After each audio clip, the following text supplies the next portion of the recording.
देवउठनी एकादशी की पहली व्रत कथा। एक राजा के राज्य में सभी लोग एकादशी का व्रत रखते थे।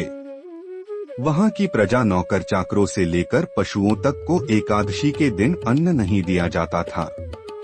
एक दिन किसी दूसरे राज्य का एक व्यक्ति राजा के पास आकर बोला, महाराज, कृपा करके मुझे नौकरी पर रख लें।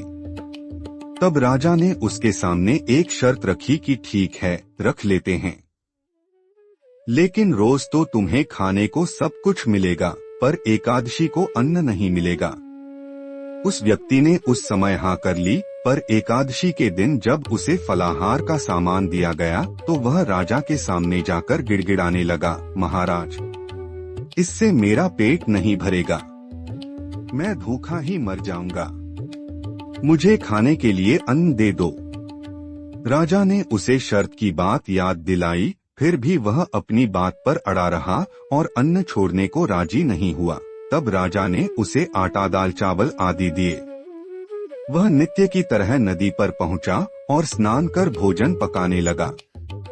जब भोजन बन गया तो वह भगवान को बुलाने लगा, आओ भगवान, भोजन तैयार है। उसके बुलाने पर पीतांबर धारण किए भगवान चतुर्भुज रूप में आ पहुँचे और प्रेम से उसके साथ भोजन करने लगे। भोजनादि करके भगवान अंतर्धान हो गए तथा वह अपने काम पर चला गया। 15 दिन बाद अगली एकादशी को वह राजा से कहने लगा कि महाराज, मुझे दुगुना सामान दीजिए। उस दिन तो मैं भूखा ही रह गया। राजा ने कारण पूछा तो उसने बताया कि हमारे साथ भगवान भी खाते हैं, इसीलिए हम दोनों के लिए ये सामान पूरा नहीं होता। यह सुनकर राजा को बड़ा आश्चर्य हुआ।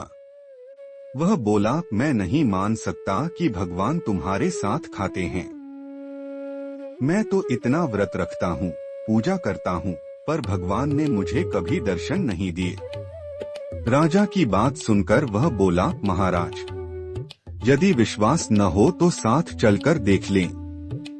राजा एक पेड़ के पीछे छिपकर बैठ गया। उस व्यक्ति ने हर रोज की तरह भोजन बनाया और भगवान को शाम तक पुकारता रहा, फिर भी भगवान न आए।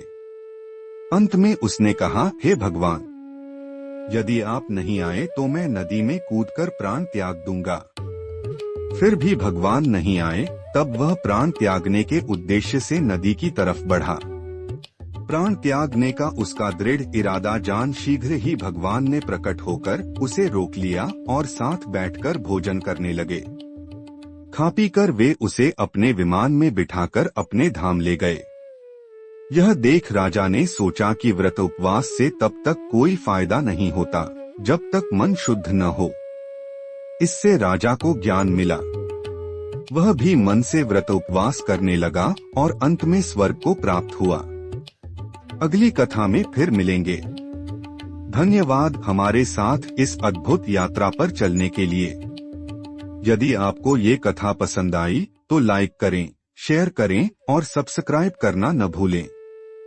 घंटी का बटन दबाएं ताकि आपको हमारी अगली कथा की सूचना सबसे पहले मिले। हमारे चैनल पर और भी रोचक पौराणिक कहानियां सुनने के लिए जुड़े रहें। आपकी राय और सुझाव हमारे लिए अनमोल हैं। कमेंट करें और बताएं कि आपको यह कथा कैसी लगी। देखते रहें, सीखते रहें और हमारे साथ भारतीय संस्कृति की गहराइयों को जानें।